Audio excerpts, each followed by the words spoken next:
Bueno, yo me llamo María Celeste y tengo 12 años y vivo en Costa Rica.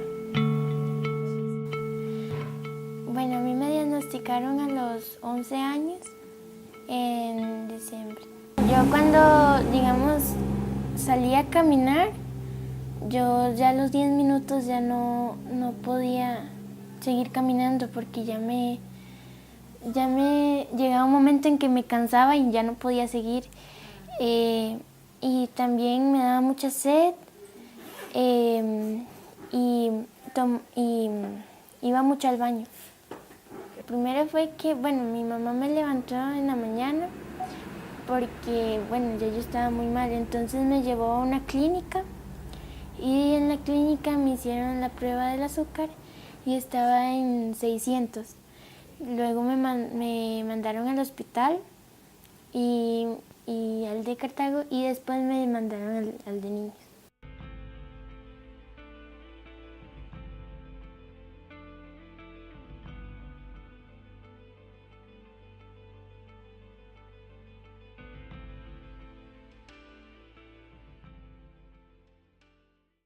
The more rural the area, the harder it is to get, appointments, and you don't get seen by an endocrinologist. You get seen by a general physician who is supposed to be qualified um, in order to treat diabetes. However, we've seen it numerous times here in Costa Rica that that's not good. We don't see a good treatment with the type 1 diabetes patients.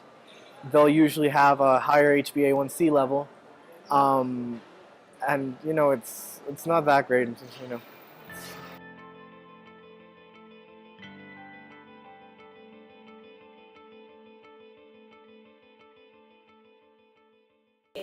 O sea, en la escuela nunca te enseñaron que era diabetes tipo 1. No, bueno, hasta cuando ya me diagnosticaron, fue cuando ya empecé a ver ese tema.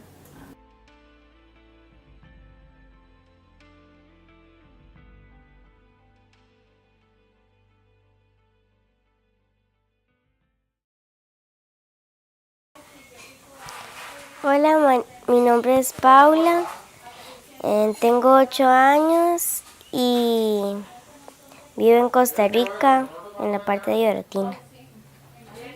Fui diagnosticada a los, creo que 2 años de diabetes tipo 1. Tuvieron que empezar a aprender cómo era que me ponían la insulina. Les dio un poco miedo primero. De ahí se pusieron antes un poco asustados porque no sabía qué eran. Me inyecto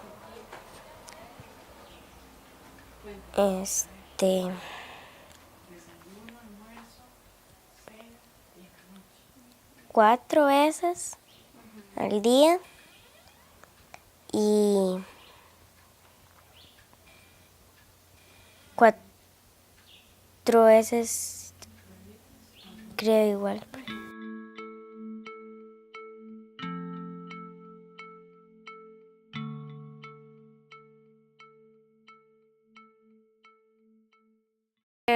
When they pass to the adults hospital, they don't have enough supplies. They have the supplies, but not enough. So if they cannot buy them, they should have a constant amount of doses of insulin each time of the day.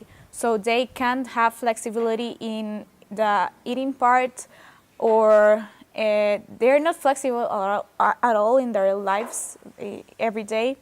So that is difficult for them, and there are a lot of people that, because of their low income, they cannot receive direct education from private healthcare professionals.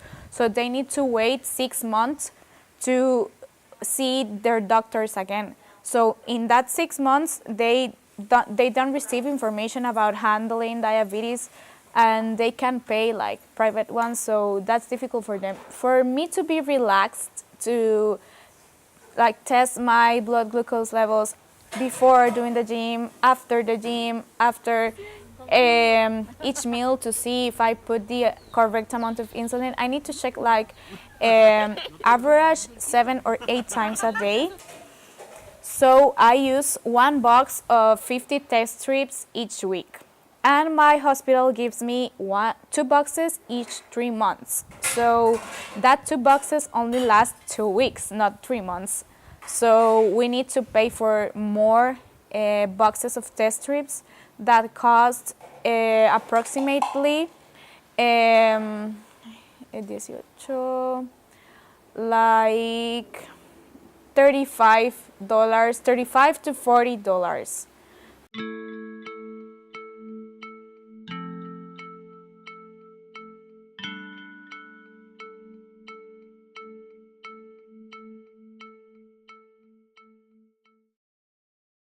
Before I got here, it was pretty well.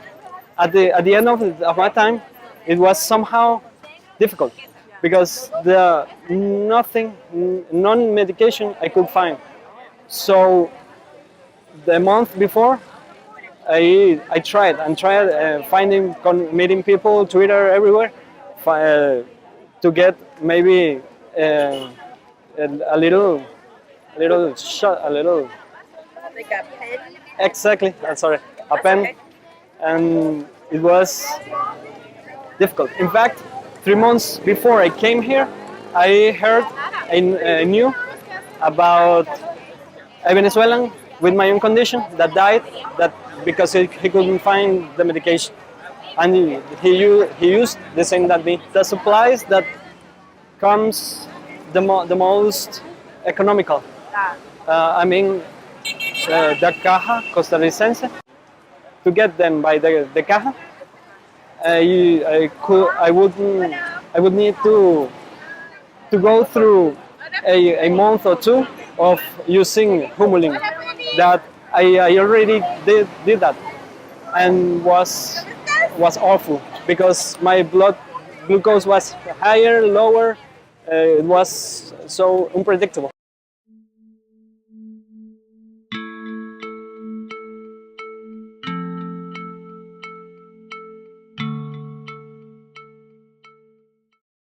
My name is Daniela Rojas Jimenez. I'm from Costa Rica, and I've had type 1 diabetes for almost 26 years now. At the time, it was usual for medical professionals to think that if you didn't have it in your family, you couldn't get type 1. So I started getting very sick, and my mom would keep taking me to the hospital, and they kept saying I was growing up, that was the reason why I was losing weight. And then they thought I had a stomach bug, and that was the reason that was making me throw up. And we went with that because we thought, well, this is what's happening. But I kept on getting very sick, and this went on for several weeks till I was really, really skinny and feeling really bad. So my mom took the decision to take me to a private lab and make the call, and she made my glucose. She took my glucose, and but the test would take a while to get back to us, and in the meantime, I got really sick, so they had to take me back to the hospital. So when I got there, I had lost my vital signs. That's how you know. And they told my dad I was dead.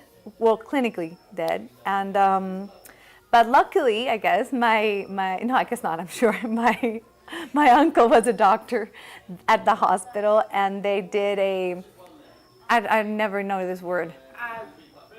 They revived you? Yeah, they revived me, and I was in a coma for a little bit more than 2 weeks. So I had to stay in the hospital for a while, like for a month and a half, maybe more.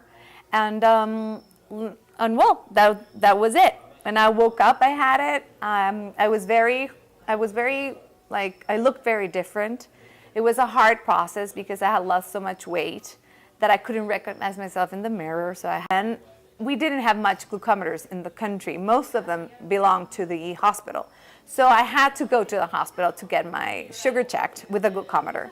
what they gave me was like strips, color strips. So you would put a fairly big amount of blood in them, and they would turn into different colors, like the traffic lights. So if you were green, it was like maybe say between 70 and 180.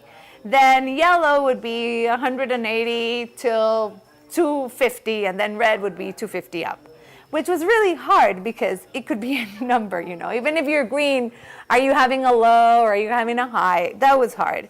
And it took some years for me to actually get a glucometer. Actually, my mom brought it from the States for me.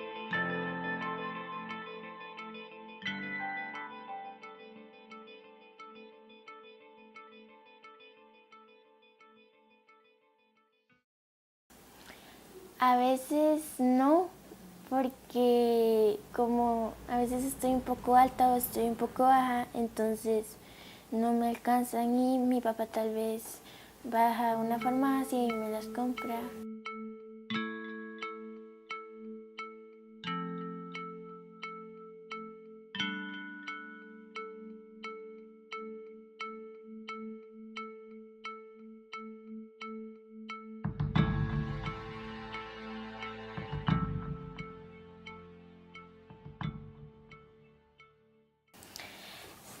Bueno, que se cuiden mucho porque a veces no es fácil porque como uno a veces se le sube, se le baja y está en esa cosa, entonces que se cuiden y es lo único que yo les digo.